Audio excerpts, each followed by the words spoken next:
Yeah, good morning, guys. We're starting out already pretty warm and humid. We've got just a few clouds in Springfield. It is dry down on the square, 73 degrees out there right now. We've been tracking a cluster of thunderstorms, though, up to the north and east. That's dropping some heavy rain and lightning from Camdenton through Stoutland and then over towards Dixon. The Fort Leonard Wood area also finding some of that heavy rain and lightning. So just be careful if you need to travel in this area.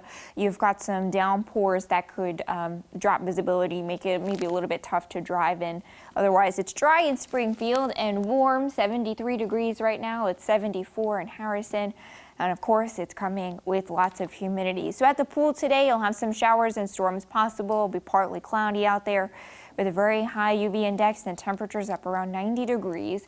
A marginal severe risk is in play for today because storms will stay spotty, but one or two of those storms could grow tall enough to be strong to severe with the potential of quarter-size hail or damaging winds to 60 miles per hour. So some showers and storms out there on Futurecast today. Hot, but not quite as extreme as it was over the weekend with that high at 91. Muggy 70s tonight. Another round of some storms possible tomorrow, but you can see they stay pretty spotty in nature. We keep a spotty storm chance through much of this work week. Just some clouds around, some showers and storms possible daily, with those highs up around 90 degrees. So it will be hot, but not quite as extreme with highs around 90.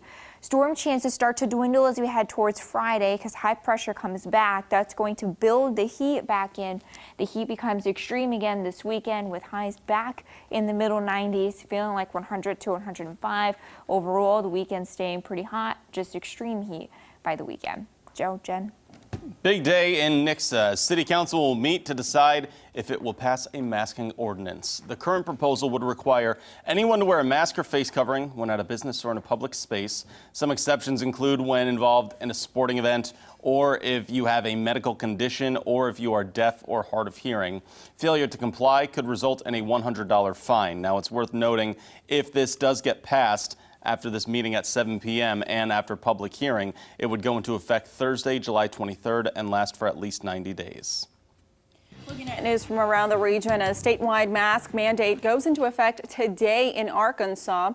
The order said masks must cover the nose and mouth and will be required in all indoor environments where residents are exposed to non-household members, and a 6-foot social distancing rule cannot be attained.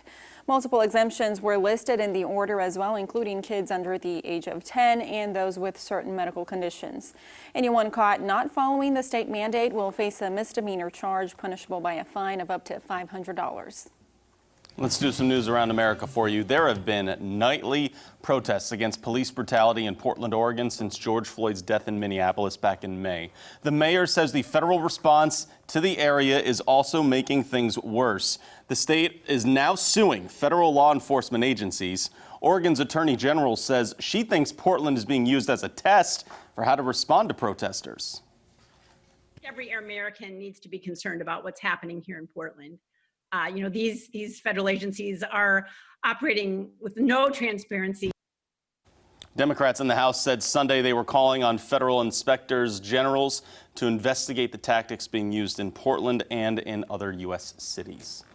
More than 20 people were arrested during a protest over the weekend in North Carolina. Police say protesters broke windows in the former Durham police headquarters and hung banners outside the building from the roof. The banners read "Abolish and Reclaim." The words "No Cop Zone" were spray painted on the building. Two groups demonstrated in downtown Denver over the weekend, too. Dozens gathered to show support for law enforcement, while another group gathered at the state capitol steps to protest police brutality. Officers moved in and stood between the two groups, and the protests did remain peaceful. This is the last week for the $600 bonus added to state unemployment benefits. The boost, when added, is more than what 2/3 of workers made on the job, which caused controversy. Congressional lawmakers are beginning to work this week on the next economic stimulus package, but it's unlikely they will agree on, much less approve, the next step to help unemployed Americans before the payments lapse. In some news around the world for you, at least 3 people are dead after a tour bus rollover near the Columbia ice fields in Alberta, Canada. Officials say there were 27 passengers inside the bus when this accident happened. Multiple people were left with serious injuries. Some were transported in critical condition, too. 3 separate helicopters were called in to help reach the victims due to the remote location in Alberta's Jasper National Park. According to witnesses, a rock slide caused it to roll over. In more local news now, the deadline to request an absentee or mail-in ballot for the August 4th general primary election is this Wednesday, July 22nd. You can request an absentee ballot either by mail or by a fillable form on Greene County's website. And remember, mail-in ballots must be notarized.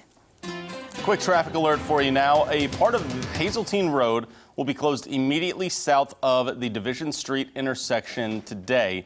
It'll be like that for the next week for the construction of sewer improvements. Drivers are asked to find a different way around. Let's take a look now at what's coming up for you after daybreak. Coming up, celebrating the life of Congressman John Lewis, our exclusive interview with President Bill Clinton and Secretary Hillary Clinton about Lewis's legacy and how they'd like to see him remembered. Coming up on CBS This Morning. Big trend you see walking around right now the internet is the 51st anniversary of Apollo 11, gang. Oh, I remember that was like so huge last year. Yeah, 50 big years. 50 last year. Yeah. with Neil Armstrong, Buzz Aldrin, and who? What? Who was the third guy on the Apollo 11 mission? Michael Collins, guys. Oh, Michael Collins. I was like, what? We were not prepared for questions. I know, big time trivia to try and throw you guys off. But 51st anniversary of the mission that landed on the moon. How do you like that? Very Now cool. they're headed towards Mission Mars. Yeah, very true. That's what it feels like. You know what? What does it feel like out here? Pretty hot. What planet is hot? I don't know. Oh, this one for sure. Will be hot today, not quite as extreme as it was all weekend. A couple of showers and storms, 91 degrees today. Storm chances through Thursday, and then extreme heat again by the weekend. Prepare for the extreme heat on the weekend. Thanks, Elisa. Thanks for joining us here on Daybreak. We'll see you again tomorrow.